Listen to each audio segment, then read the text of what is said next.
So we're going to start on the outside of the church. We're going to kind of walk in and learn as we go, and you're going to need to use your imagination some of the time.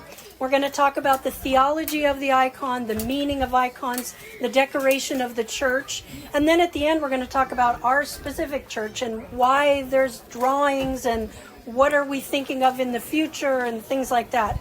So to start out with, I want to actually read a quote from the Seventh Ecumenical Council. And if you've ever studied iconography, you know that this was a really important council for icons. They said a lot about icons. It happened right at the end of the iconoclastic, or in the middle of the iconoclastic troubles. This is the quote: "The tradition of making images existed even at the time of the preaching of Christianity by the apostles. Iconography is by no means an invention of painters. It is, on the contrary, an established law and tradition of the Catholic Church." So those are actually very strong words. Let me say that again. Iconography is an established law and tradition of the Catholic Church, set forth to us by the Ecumenical Council, the Seventh Ecumenical Council. So when we talk about the church and we look at the church building itself from the outside, what do you guys notice about it? What do you see when you look at the church building? The sign of the cross. How do you see the sign of the cross? Looking down. Yeah, if you were looking down from above, the church is a long rectangle this way with two sides, with the apses. Now, when we started, we were just the long rectangle, which is called a basilica. That's a very old, ancient form of churches as well. But if you have the means and are able to, the ideal is to have a cross shape. And many, many Orthodox churches are cross-shaped. What else do you guys notice when you look at the building? The dome. The dome is a very common feature in iconography. And you're going to learn why it's so important in just a few minutes. Now, what do we call the dome that we have? Onion dome. Onion dome. Cupola is a more technical term. All right, good job. There is one good thing about Orthodox churches. Yeah. The doors, there's dents in them. There's dents in the doors from Pascha banging on the doors. Yes, that's another good observation. So we're used to calling this an onion dome. But you know what? This dome, this tall, skinny dome with this shape that goes like this, it comes from Russia. In Greece, those of you who have been traveling, you saw probably wide, more round domes. That's a more Greek style. The Russians came up with this tall, thin thing, and they do not think of it as an onion. They think of it as a cupola or a candle. Is that the name for it? Yeah, it's a candle with the flame. Okay, so don't let people say onion dome. You say it's a flame dome. It's a candle dome, a cupola, right? The church actually could be thought of in two ways. You could say, I'm going to the church. What you mean is this physical building, right? But you could also say, I'm part of the church. That has a much deeper spiritual meaning. See, the architecture and the iconography of the church, they actually create a space for a reality that we're plugging into. Okay, so the church is both physical and spiritual. The icons are both physical and spiritual. Now, one of the people that you have to read if you're looking into this topic is Eusebius, because he's not a saint, but he's someone that did a lot of writings around the church in the 4th century, and he taught us that the church is the Christian church is split into 3 sections, like the Jewish temple. And the other thing that Eusebius, we're going to kind of see that as we walk through. The other thing Eusebius said is, in the church, in the Christian church, what you see is what you hear.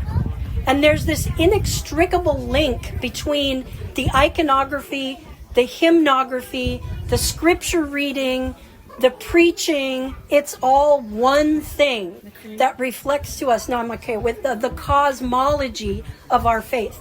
So let's move into this first little section here. Above the door here, we have a little icon of St. Herman. But what's traditional in Orthodox churches, and eventually there would be a large icon of Christ. Because as you walk in, what are you thinking of?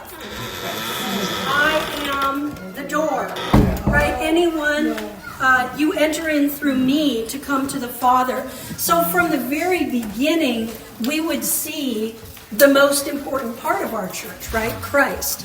The bookstore is actually called the narthex. And in the Jewish temple, this would be where the people would stand after they've given sacrifices. The church would be reserved just for the priests, the second and third portions. In the Orthodox Church, who stands out here historically? Catechumens, yeah. Because they're getting ready to come into the faith. They're observing, they're listening, they're watching. Now, there's a whole iconographic program that is assigned for this area. Does anybody know what gets painted in here? Maybe apostles? Philosophers. The martyrs? All good ideas, but none of them right.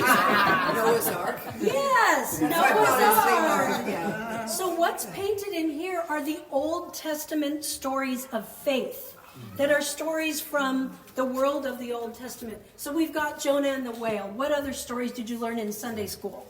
Noah's Ark, right? Noah's Ark. David and Goliath. What about the crossing of the Red Sea? Crossing of the Red Sea. Joseph and Jericho. Yeah. Joseph and Jericho. Daniel in the lion's den. Daniel in the lion's den. The three holy children in the furnace. Yeah. Now, where do we hear about these stories? Those who attend matins. In the canons. Every canon, it's a special part of matins, is a song from the Old Testament, one of these stories. So the catechumens are back here. They're looking at all of these great stories of faith that tell us something really big is going to happen. Jonah's dead for 3 days in the belly of the whale and gets resurrected, right? This is the foreshadowing or the prefigurement of the coming of Christ. So that's what happens in the narthex. Now come on into this section in here. The first thing I want us to think about when we come into this space here is I want to go back to that idea of the dome and why the dome is crucial to Orthodox iconography and architecture. You're going to have to use your imagination because we don't have a dome. We have a beautiful high ceiling. We've got a lot of space up there, the beautiful wood that reminds us of the natural world.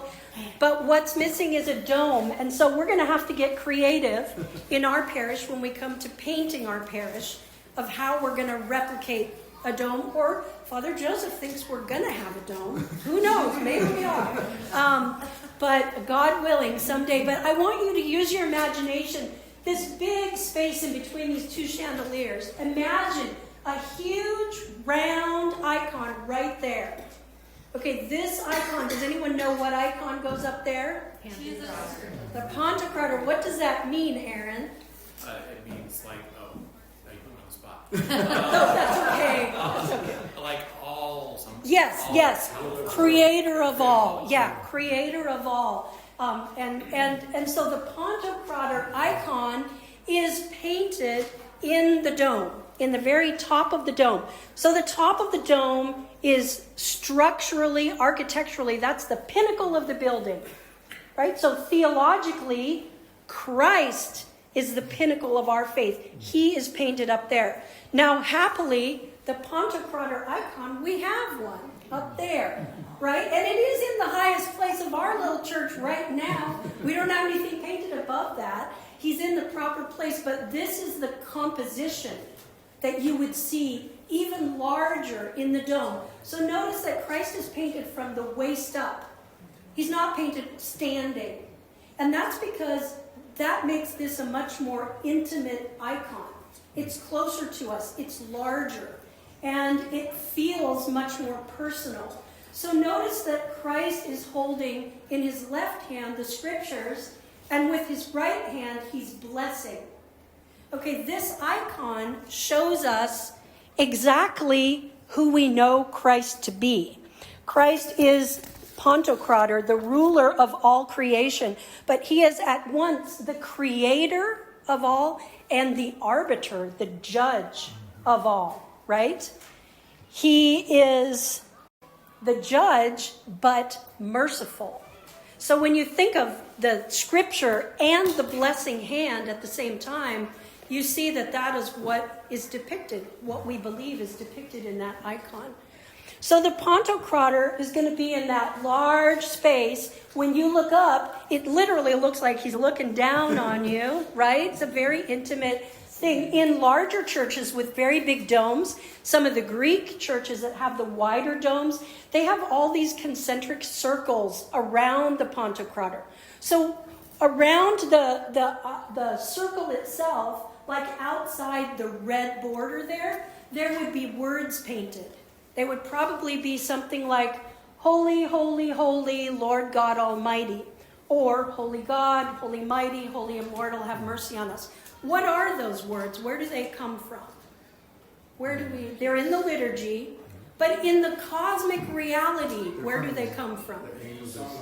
This is what the angels are doing around the throne of God all the time. So those words might be inscripted around that icon of Christ, and around the words would be painted all sorts of angels.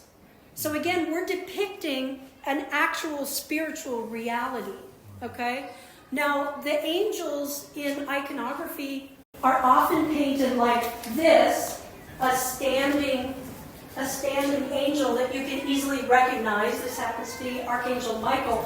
But sometimes in icons you might see a funny-looking thing that looks like an empty circle with some wings coming off it and a bunch of eyeballs. Has anyone ever seen that? Yeah. Okay.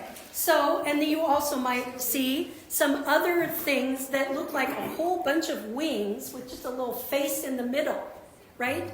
This is the many-eyed cherubim, the six-winged seraphim. Those are the angels. So a whole ring around Christ could be painted of all different kinds of angels. If you had room, usually the dome has to have a vertical space. On that vertical space is usually the prophets who proclaimed Christ, who told us the Messiah is coming, something amazing is about to happen. So the prophets who proclaimed Christ are holding him up. Now, if you have a dome, architecturally, you have to have four corners that hold that dome up structurally. And they're called, the fancy word for them is pendentive, those four corners. Who do you think is painted in the four corners of the dome? Which apostles? The four evangelists. Yeah, Matthew, Mark, Luke, and John. And they're usually painted in the attitude of writing. They're sitting at a desk writing, usually. And if a church doesn't have enough space, you might have the symbolic creatures of the, I don't know if you guys have noticed that before, but that's an alternative that you could have. But if you have the room, you would paint the four apostles, and they proclaimed Christ. They upheld the story of his life, of everything that he did, in the same way that those four structures uphold the dome. The evangelists uphold our theology. Okay? So, when we come to this part of the church right here, the second section that in the Jewish temple would be called the holy place, where only the priests would come. In the English, we call it the nave. And does anyone know what the root of that word is? Ship. Yes. It's Latin, navis, which means boat or ship. And this is a really important understanding. I'm going to read you another little quote. This is from the first centuries, from a book called the Didascalia, the Apostolic Constitutions. And it says, just as this ark, so we're talking about Noah's Ark. The nave is a type of Noah's Ark, or Noah's Ark was a type of our nave. Just as this ark was a refuge during the flood, so the church, guided by the Holy Spirit, through the tides of life is a salutary refuge for Christians. For the small Christian communities surrounded by a more or less hostile paganism, the church was indeed an ark where salvation could be found in the sacraments. And I tell you what, coming to church some days, I feel like it's not that far from, I feel that, what is it, a more or less hostile paganism, or we could say secularism. When we come into the church, that is all left behind us, exactly like Michael was talking about in his homily. Deacon Michael, was talking about in his homily today. We're leaving aside the cares of the world. We're entering in through this sort of in-between space in the narthex where we're leaving the world behind us. We're coming into the ark of faith, Noah's Ark. So, yeah. The architect for our church was a naval architect. Oh, really? Doolan. So in some ways, it's like an upside down. Wow. Yeah, that's really cool. I didn't realize that. Now, in the Jewish temple, this place would be reserved for the priests. But it's interesting that in the Christian church, in 1 Peter, we have that quote about how we are all part of the royal priesthood. And you will find this writing in some of the fathers that we're all like little priests in a way. We all have been baptized and brought into the ark of faith. And we have both responsibilities and the glory that God gives us. In this space is very important. On all the walls of an Orthodox church, every inch is painted. And what is in the nave are full figure standing saints.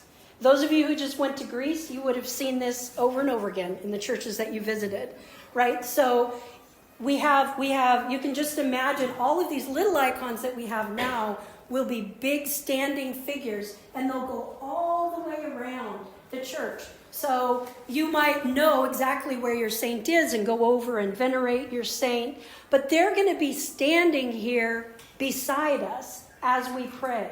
And this is a traditional decoration of the Orthodox Church all over the world through different geographical locations in different centuries.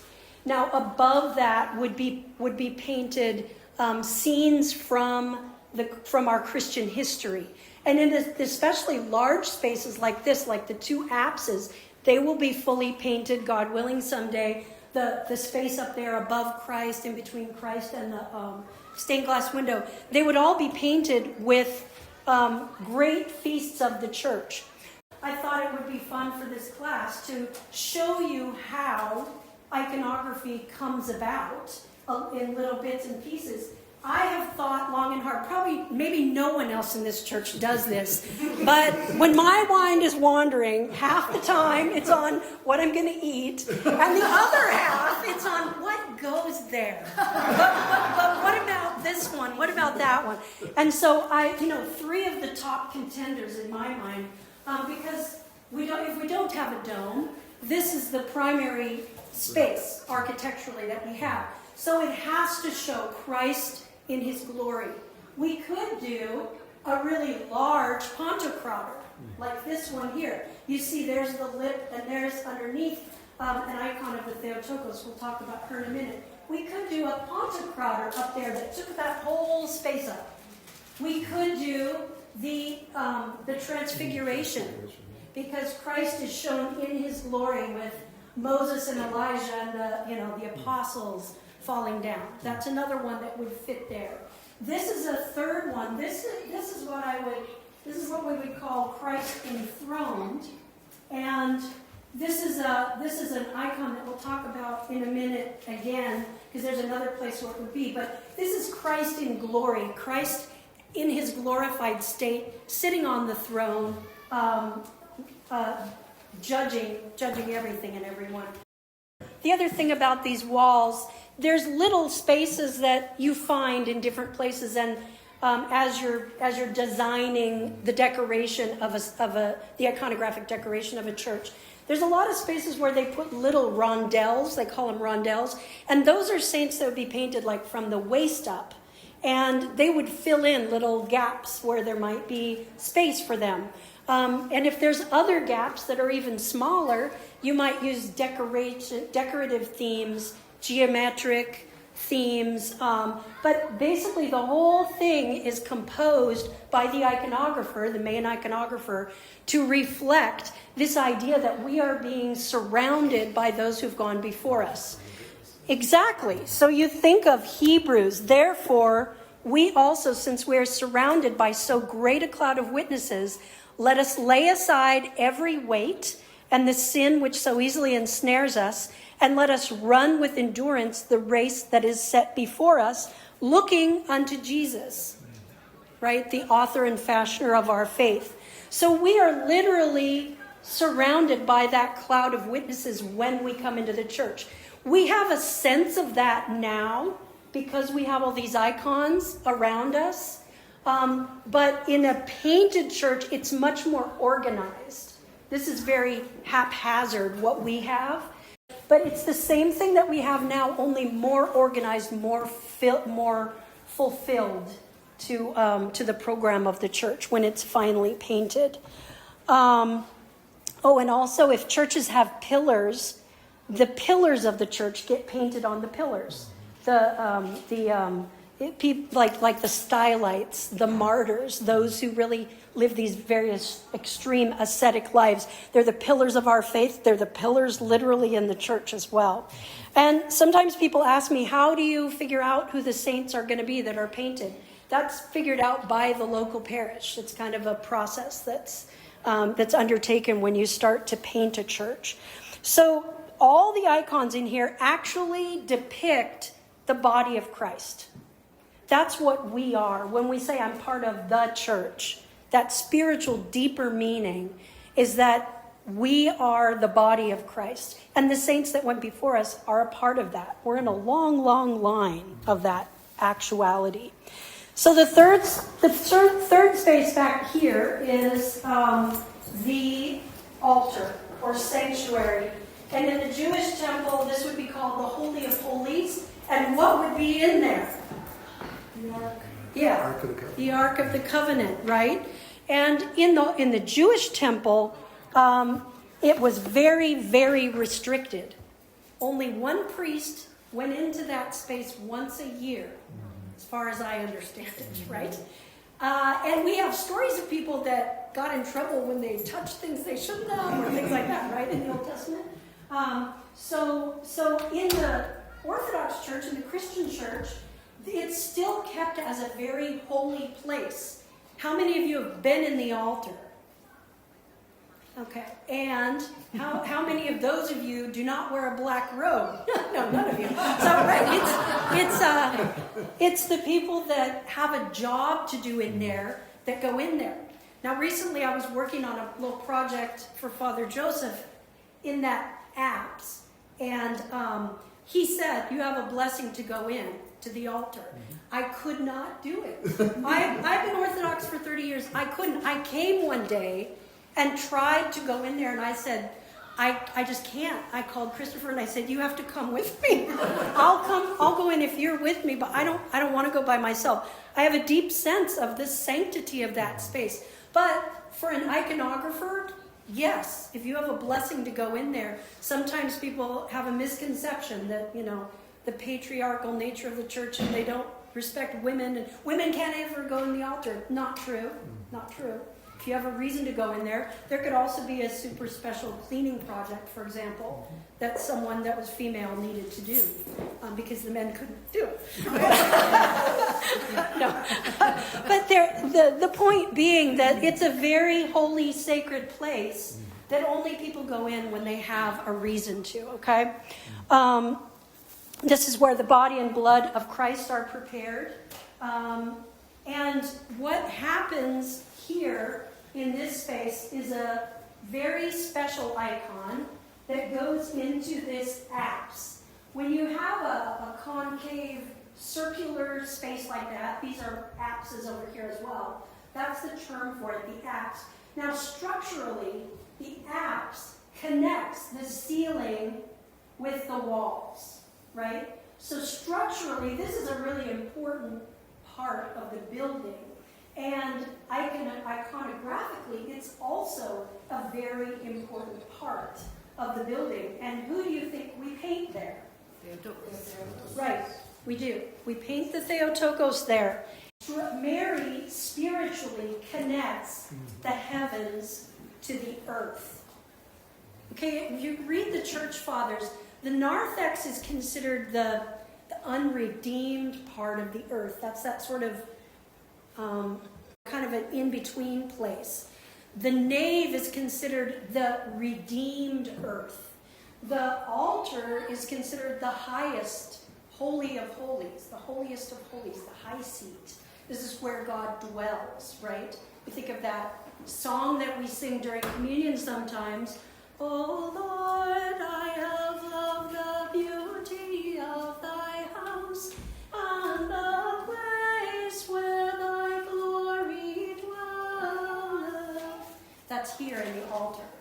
Okay? So Mary is very important because she connects the heavens and the earth in a unique way that no one else in the world did. In fact, isn't the altar considered also paradise? Yes, it definitely is. Yep. It's called paradise as well in some of the writings of the fathers. So Mary provides that way for man and God to commune with one another, to have a relationship with each other. Now there's a couple of names for this icon, and what it looks like is that little paper's making its way, is Mary is in this position. Where have you seen this position before? I saw it this morning. Who was doing it? Father. Yeah, Father does this. This is called the orans position, or orante position. That's a Latin word that just means to pray or to beseech. So Mary is depicted like this, and she has Christ in a circle. A circle or an oval is called a mandorla in iconography, and you can see it here. Christ is in a big mandorla in the Transfiguration. It's kind of a bluish, sometimes it has concentric circles getting, going out from the center, and it has these bright flashes coming off of it. This is depicting the cosmos, the universe, the heavens and the earth, everything. So this icon is called wider than the heavens.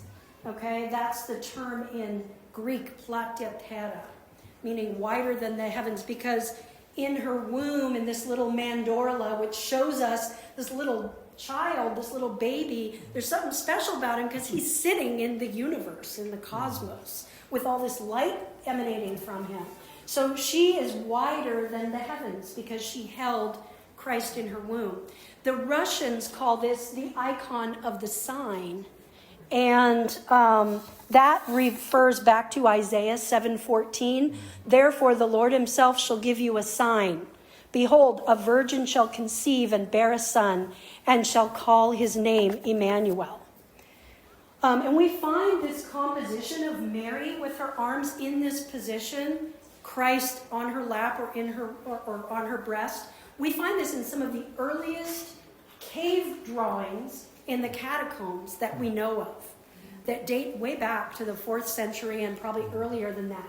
So people were drawing icons even in the catacomb times when there were no churches that could stand for very long because they'd just be knocked down. So that's the beginning. The roots of iconography goes way back there.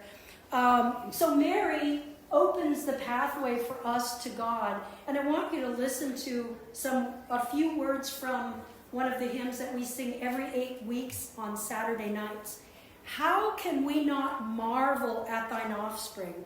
For he is both God and man. Thou hast brought forth in the flesh a fatherless son, who was born motherless of the Father before the ages, and who in no way suffered change or intermingling or division, but preserved the properties of each essence. O Lady, Virgin Mother, entreat him that the souls of us may be saved. So when you listen to those words and you contemplate that icon being there, that's very powerful. It's a synergistic expression of our spiritual reality. So overall, the iconography of the church reflects is the first word that I wrote down in my notes. It reflects the kingdom of God. But as I thought about this and thought more deeply about the icon, it doesn't just reflect. It actually expresses.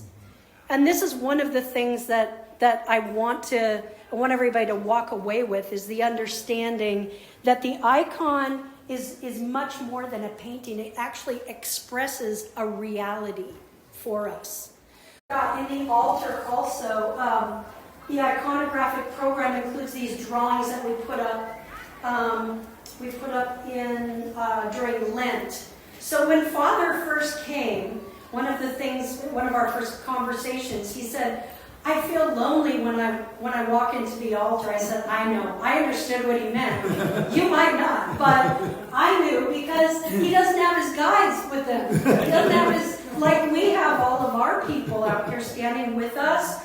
Our walls were bare in here. And the Theotokos is not there. He's used to serving in churches where there's always an icon of the Theotokos.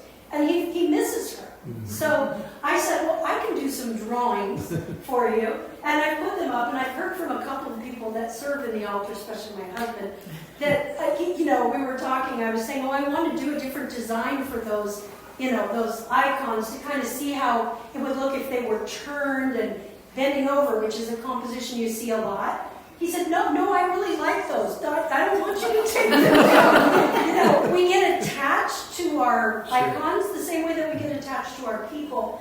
But the standing saints in here are hierarchical saints, mostly those who have actually written the services that the priests and the deacons are doing. So who we have here is St. Basil the Great on the right side and St. John Chrysostom on the left. They're always painted here. I did a big study, looked at many, many, many altar walls, and actually made a grid of how, who's painted where. There's a lot of variation. But St. Basil the Great and then St. John Chrysostom are always here. Father's pointing them out. They're right in the center. And in the center, we have the angel at the empty tomb. That's not a traditional icon for the altar, and we might do something different. I don't know, we'll see. But there would be Christ painted somehow in that place. If not a full painting of Christ, it would be a symbolic, and that's getting into too much detail. But on the other side of St. Basil the Great, we have St. Gregory the Theologian and St. Gregory Palamas.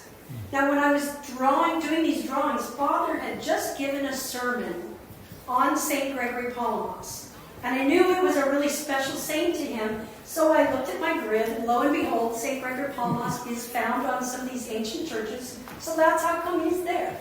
This is kind of how it works. On the other side, St. John Chrysostom, and then St. Athanasius the Great, and then on the end is St. Nicholas. And again, that's a nod to our own St. Nicholas and our love of St. Nicholas. So which icons are painted is kind of a process that occurs between the iconographer, the priest, the people, the parish council, maybe some person that loves a saint so much that they get everybody else to love them. But it's always a hierarchical saint. You don't paint a different kind of saint in there, because that's the tradition. That's what we do. Okay. Hierarch, priest. Yeah, Yes. priest or bishop. Yeah, priest or bishop. Yeah, or bishop, actually. Yeah. Go ahead. Paul, did you have something? Also, if you'll notice the ones in the middle, St. John, Chrysostom, St. Basil, and these two are liturgy writers. Yeah. Sometimes we'll have St. Gregory, the theologist, in there too, who's also wrote our Presanctifying liturgy. Yeah, so they're often the writers of the services. So the next part is the iconostas. And the iconostas is this wall here, this wall that connects the nave to the altar. Now, notice I did not say the wall that separates the nave from the altar, because it doesn't. It connects. And sometimes I used to give a talk like this to people that weren't Orthodox, and I got a lot of questions about people being really offended why you can't see what's going on there, or you can't go on the other side of that wall.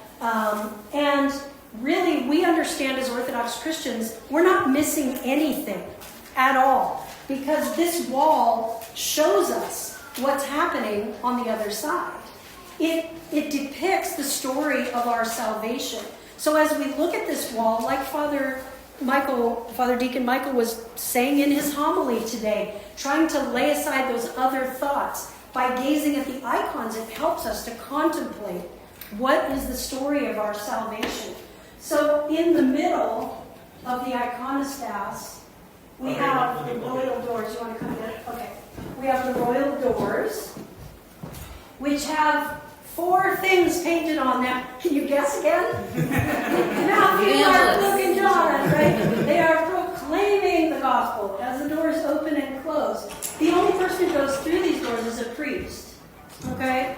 And so the evangelists are proclaiming our salvation in all their writings. Okay? This icon up here, the icon of the Annunciation, is a very special one. We'll talk a little bit more about it in just a minute, but it's often found on the royal doors. And then we have on our iconostas a depiction of the Last Supper up there. That's also very common on the iconostas. On the main, well, before I get to this part, some iconostases, especially in Russia, can be huge. I think the biggest one I heard about was like 17 rows. This is 1 row, okay, up here, or 2, I guess. The one on the bottom and the Great Feast. They can be really high. And there's, but most places are not like that. That would be in like giant cathedrals. We have a pretty small area for our altar and for the iconostas. But in most places, if at all possible, this icon would be painted right in the middle, right above where you see the Last Supper. And this is an icon called Christ in Glory, or Christ enthroned.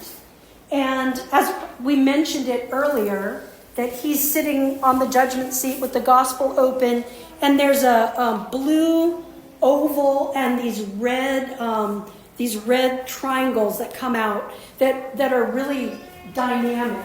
But it shows Christ in his glory.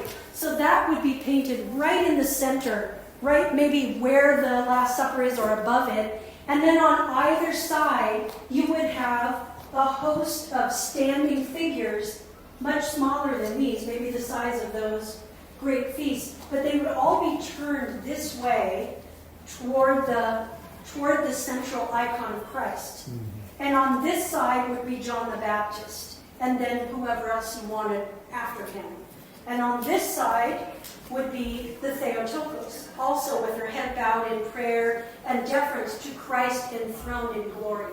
That's a typical part of an iconostas, but our iconostas is small. We don't really have room for all that. So we do have the great feasts, which are often put on the iconostas as well. Now let's go down to the bottom row here. And I want to teach you guys how to read an icon. Because even if you've been Orthodox for a while, not everybody knows this. So on this level, you always have Christ on the right-hand side of the doors. You always have the Theotokos on the left-hand side of the doors. The doors that open, the royal doors, the doors that open usually do have angels painted on them, like we have, but they can have deacons painted on them. Like St. Stephen sometimes can be painted on one of these doors. And then beyond that, as much room as you have, you would certainly have your patron saint of your church, but then you can have any other beloved saints that the church venerates, like St. John Maximovich here. But I want to talk especially about these 2 icons in more detail. So when we look at this icon, we see a man. Everybody gets that, right? He's very obviously a human being. stylization. It doesn't look like a photograph or a 3D image. We can tell this is a man. Christ is fully man. And the icon exists to proclaim this reality, that Christ is fully God and fully man. Okay, and you know there were a lot of heresies denying this reality.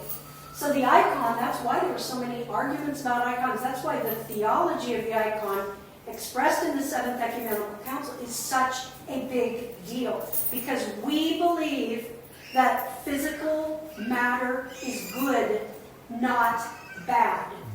Inherently, intrinsically good. That's why we can use it to make things to glorify God. It's a big deal. You go into a Protestant church, many Protestant churches, what do you see? Light blue, pale blue, right? And you don't see anything because, and what do they also have a little problem with? Guilt and, feeling like everything, like the world is so bad all the time. That's not what we believe. We were created intrinsically good. Matter fell and has to be redeemed, but it's not inherently bad. Okay? So that's why we use it. So Christ is obviously fully man here. He's got a halo around him, and I know it's probably hard to see from where you are, but the halo, we see it on all the saints. What do you guys think the halo means? Holiness or sanctity. Holiness and sanctity, yep. Uncreated light. Uncreated light, yep. It's a reflection of God's uncreated light. And that's why it's always painted or even gilded with real gold. So in an icon, the light comes from within. It doesn't come from without. That's why in icons, even if they're complicated pictures like the ones up here of the feasts, you don't see shadows in them. Because there's no source of light. The source of light is God. And so the halo shows that light comes from within Christ, within the saints who were deified. Okay? And inside Christ's halo, there's something different. Does anybody see what that is? A cross, right? You see the 3 bars here. Inside the cross, there are some letters. And you can't see them from where you are probably, but they're Jewish letters. There's an O on the top. Over on the right hand, there's something that looks like a W. And then on the other side, there's something that looks like an N. And what that says in Jewish, or what? That's what you say. Greek. Greek, but That's it goes Greek? back to the Old Testament. Okay, thank you. It says, O on. And that is what, when Moses was getting the 10 Commandments from God, and he was going back down the hill, and he said, I'm going to have trouble with these guys. They've got their golden cow and everything. Who am I going to say sent me? And God said, O on. I am, exactly, Dave. I am that I am. So this tells us incontrovertibly that this is not just fully man, this is also fully God. It's really important. Christ is the only one that has a cross painted in his halo. And he's the only one that has these letters. That's how we identify that this is Christ. He's painted in a blue robe. And blue in iconography is the color of divinity, right? And red, his inside robe is always a reddish, kind of purplish, reddish color. Red reminds us of blood, reminds us of humanity, the sacrifice that he made. So even in the colors, he's fully God and fully man. Iconographers don't paint Christ in a red robe on the outside. It's just not part of our tradition. It doesn't have the meaning that this has. He is divine and human. He's got a couple more letters up here. ICXC. This is an abbreviation. This is in Greek. And it's like putting MR period. What does that mean?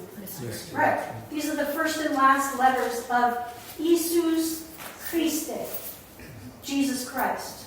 Okay? So we have a misconception sometimes. People come coming in, or you can find this certainly on the internet, there's this secret meaning of icons. There's this esoteric knowledge of icons. Only those who are really part of the group understand them. Not true.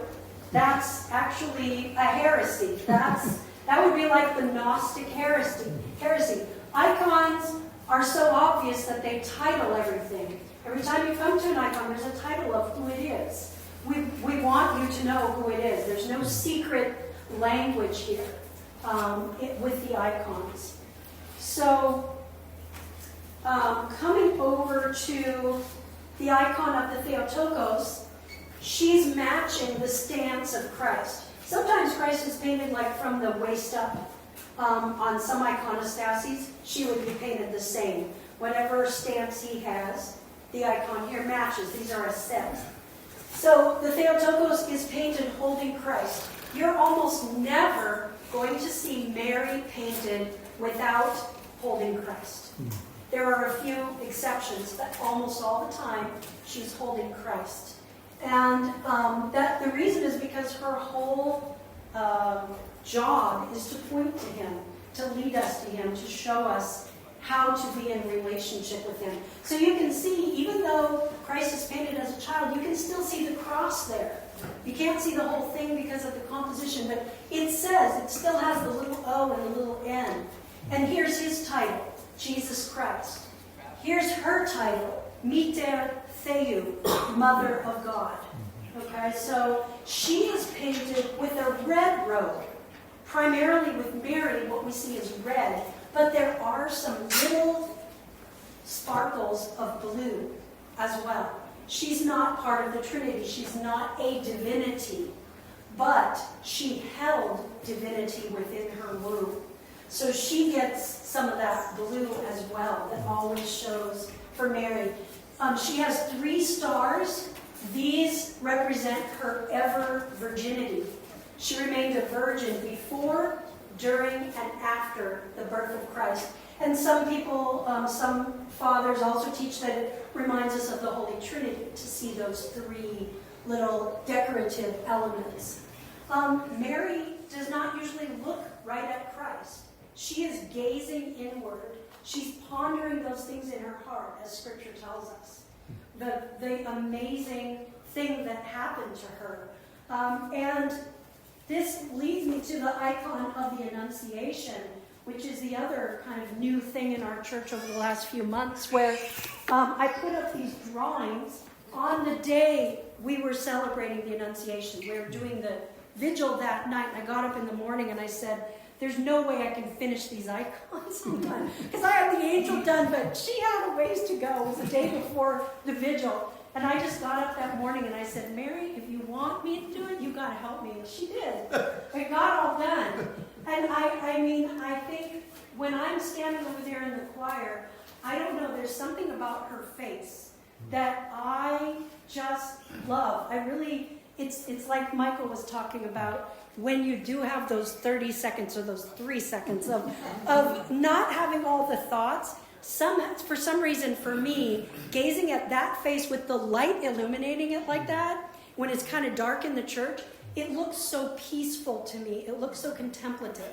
I didn't do that. I don't know how that happened. I feel like a lot of times with faces, I don't really have control. I just pray and go do it, But this icon is split in 2, and this is very common to see in Orthodox churches, right in this space. Not all of them have it, but if you have a good space for it, then this is what would go there. And, pondering things for many years about what would go where, Father saw that I was working on this big drawing of the angel when he came to our house for the first time. And he said, what are you doing with that? I said, I would love to see this icon put in this place. And he said, well, then do it. Why not? It's on paper. Just, let's do it. So we have the icon of the Annunciation of Gabriel announcing to the Theotokos that she is going to give birth to Christ. And you can even see the title, the Annunciation, right? That's very common, so that people know you're not done here. And we got the titles of the Archangel Gabriel and the Mother of God.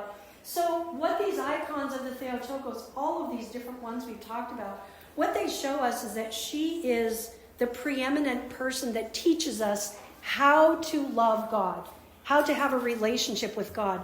And in the same way that Mary, when the archangel came to her, what did she say when he first came?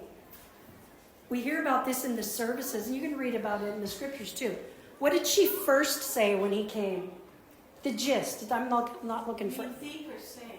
What did she say? It doesn't matter. What did she think or say? What do you think?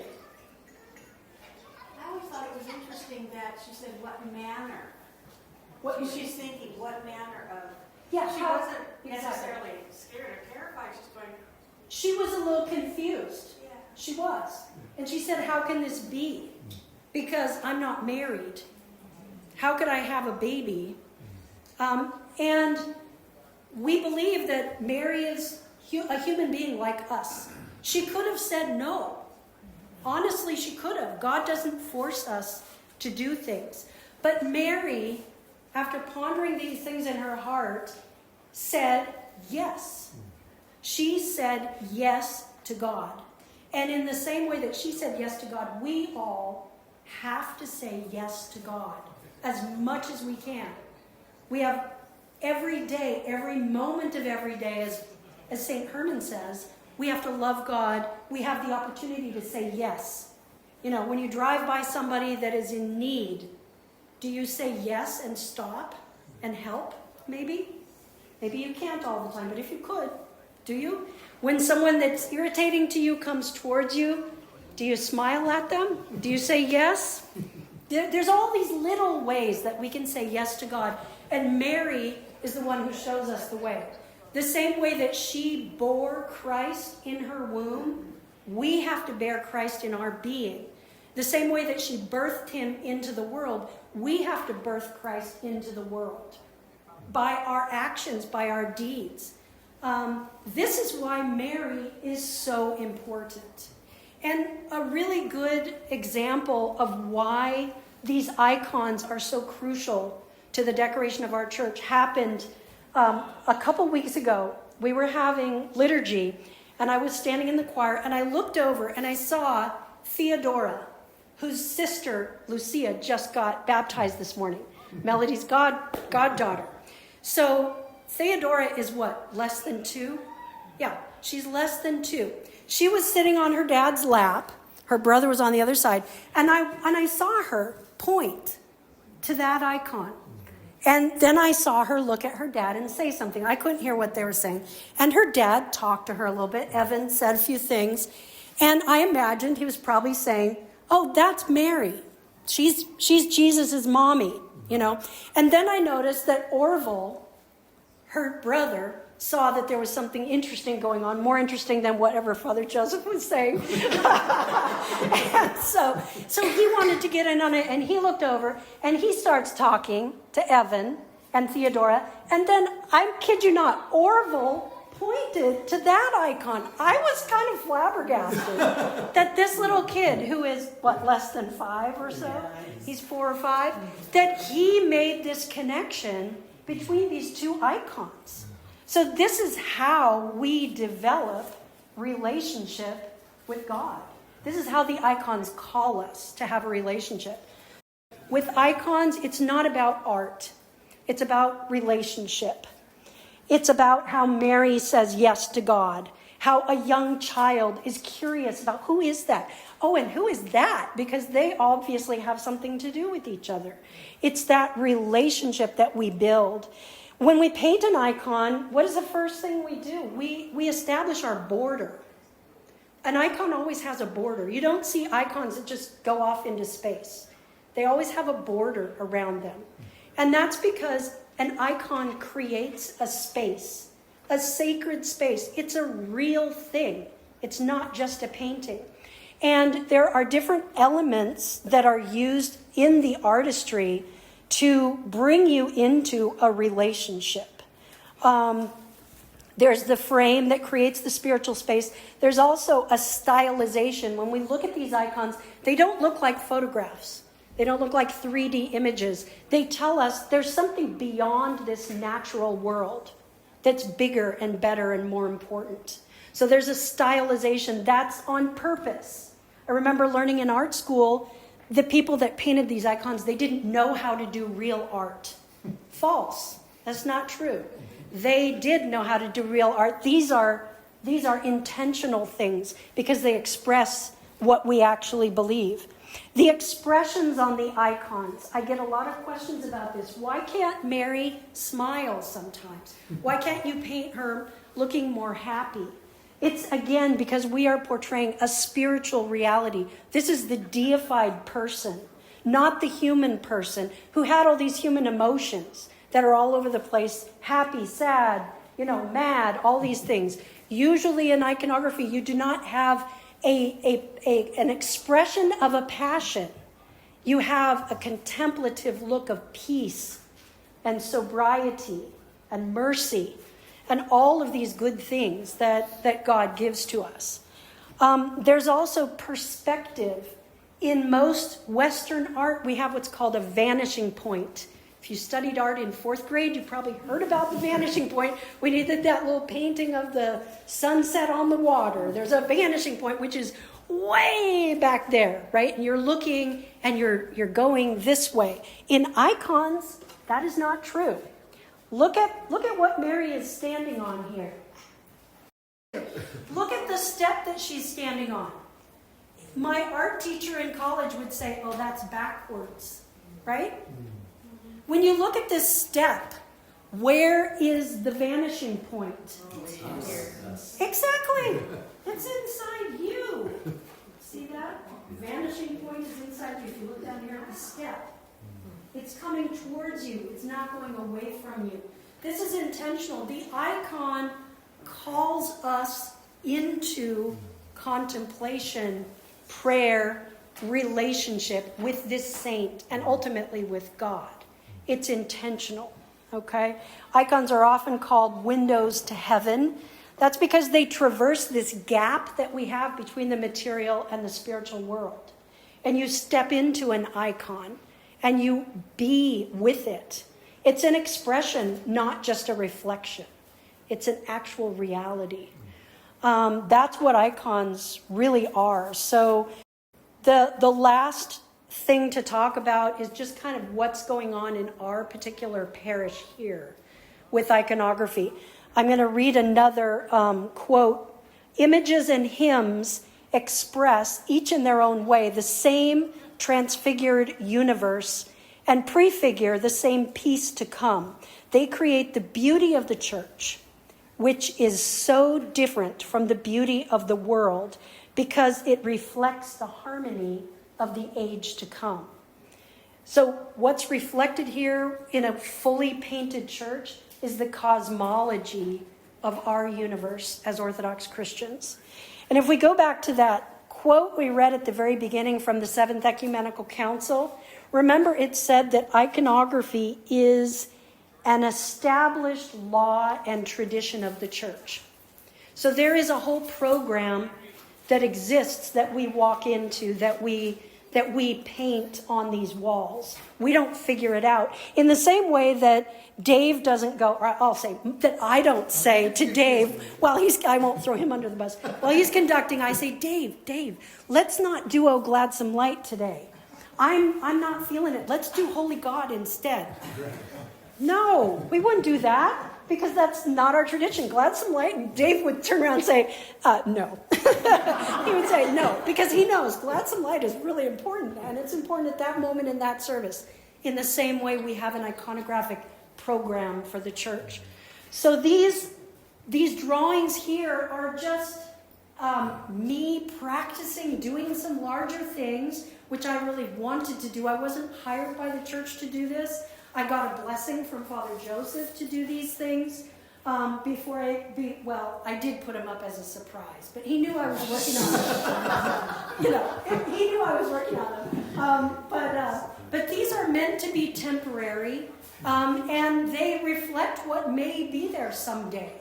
The ones in the altar are a little bit more of a study because we'd like to figure out what kind of what kind of composition would we like those to be? And who would we like them to be? So I might paint 2 or 3 different versions of that, or draw 2 or 3 different versions of that, so that Father can say, oh, now I know I really do want this saint and not that saint. I want this position, not that position. This is how iconography is done in a temple. It's usually the main iconographer that figures all this out. We don't have a main iconographer right now, but I'm an iconographer and I'm interested, so we can do some preliminary things and kind of get a feel for how our temple is going to eventually look. The next thing that Father Joseph and I have talked about doing is doing an actual preliminary sketch, but with paint in the apse, doing the platitera, the Theotokos like this. And that plastic sleeve that I passed around, did everyone get to see this? I happened to stumble upon this chapel when I was traveling in Greece, and it had this beautiful single color cartoon drawing of the platitera. You want to see it? And that's what we're going to do here in the apse. I did a big drawing, and a few weeks ago, Christopher and Father came and helped me tape it up there, and then we all went back here and stood and said, oh yeah, that's not it. This needs to change, that needs to change. That's kind of the process. We happen to have an iconographer, a wall painting iconographer that's visiting the parish, and I'm hoping that while he's here, he and I can do that together, because I haven't done painting like that by myself, and I'd rather have someone with me. So that's kind of the next little project that we have in mind. However, the painting of an Orthodox church is a long-term project. You have to raise a lot of money to paint a church, and it takes time. It disrupts the environment. You have to put up scaffolding. I mean, I remember being the choir director and just rolling my eyes because of the scaffolding and how long it was there and how it messed up the sound of the choir, the acoustics, whatever. That's just part of what you have to live with, like we did when we built out these sides, remember? We had some temporary liturgies. We've done it. We've had liturgies outside. We can do it. We can do it again when we're painting this temple. But it's a long-standing project that usually takes churches many months, if not years, to get painted. In Santa Rosa, one of my teachers was painting the church there, and he worked on it for about 15 years and then finally turned it over to a team that could work more quickly because they had more people, and they're just about done. I've been here for 20 years, and it started when I was down there. So it can take a long time, but that's not necessarily a bad thing because you can raise money over time to pay for the work to be done as well. But what usually happens is that the church hires an iconographer. Now, the iconographic program of this church is not new. Your priests have been thinking about it all along. Father Nicholas, some of you may not know, actually hired an iconographer, Heather MacKean, to come and do a study of our church and make a proposal with the view to hiring her to paint the church. She's someone that I knew well, was one of my teachers. And it happened that Father Nicholas retired, and then we got COVID, and Father Daniel rightly had to dissolve that contract because the iconographer got long COVID and she couldn't travel for many, many months, and she got stuck doing a project, painting a church in Santa Rosa. But we did start an icon fund. We have money set aside already for an icon program, unless it got dissolved, and I don't know about it, but we did years ago. So it's something that we think about, but we can't really plan in earnest for painting this temple until we're sure that the walls are not coming down, right? We're still talking about what to do with the expansion of our body here, and whether we're going to move any walls, especially in the altar. That needs to be decided first, and then we could turn our attention to thinking about iconography. So are there questions? I covered a lot of ground, but if there's any questions. Yeah. Why are there crosses in the stone foundations on the outside of the church? Well, Why are there crosses on the stone foundation? I guess, I mean, just what comes to mind. I don't know off the top of my head. If anyone else does, speak up. But just because our church is founded on the cross, the crucifixion. So I think it just ties into that whole narrative of, Christ's works that wrought our salvation. Yeah, and that's the bedrock. The bedrock of our faith, the bedrock of our church. It's very much in keeping with this whole talk today. And so, yeah. So when iconography done inside the church, are we using egg tempera too? They usually don't use egg tempera the same way that you do on panels. It's a different medium. Usually it's a milk-based medium, a casein. There's different ways of doing it. There's a lot of different ways. It's a kind of technical question, but no, you don't use straight egg tempera usually. But it's the same process of mixing with powdered pigments. Yeah, same process. Oh, yeah. Any other questions? I just have Yeah. a comment. When I was a baby, when I first came in to St. Herman's, my first Orthodox church, I guess it was 4 years ago or so, I was really taken beautifully away. And my first impression that this was a church of people, all of the icons, it hit me so deep and so warm and so profound. So I just appreciate your talk and the whole tradition of the church with icons. You felt it's meaningful. It's a reality, isn't it? It's not just paintings on a wall. And when I told some friends later, they said, well, what struck you about the church? And I go, these people remember. And then I felt like somehow the Orthodox Church shortens the distance of time between their lives and our lives. And I don't know, that's what I took away, that we remember. Yeah, excellent. That's really good. One other little comment. So in terms of plans, going forward, we got the apps plan, but these two icons, the parish council just recently discussed and was planning to take them down because they got some feedback from people that they thought I don't know exactly what the feedback was, but the idea was that they were going to come down. So if you feel differently and you would like them to stay, talk to your parish council people, because it's really, when I put these up, I said it's in their hands. They're the ones who are kind of, planning and organizing. But what I heard was that there was not a lot of positive feedback about them. There was, people that had some concerns about how they look. And so so the plan is to take those down. And if you don't want to do that, then speak up to your parish council members and maybe they can reconsider. Just because I don't really know what the conversation was. I wasn't part of it. Kind of wish I had been, and then they could make a more informed decision, because I'm not sure how much they realize what these actually mean. But if they're meaningful to us and we want to keep them, we should tell the parish council. But eventually, hopefully, there will be either drawings up there or eventually painted icons up there that are similar, because I think they belong, as far as I'm concerned. That icon belongs up there. Yeah. And what I find one of the most amazing things about icons is so many miracles.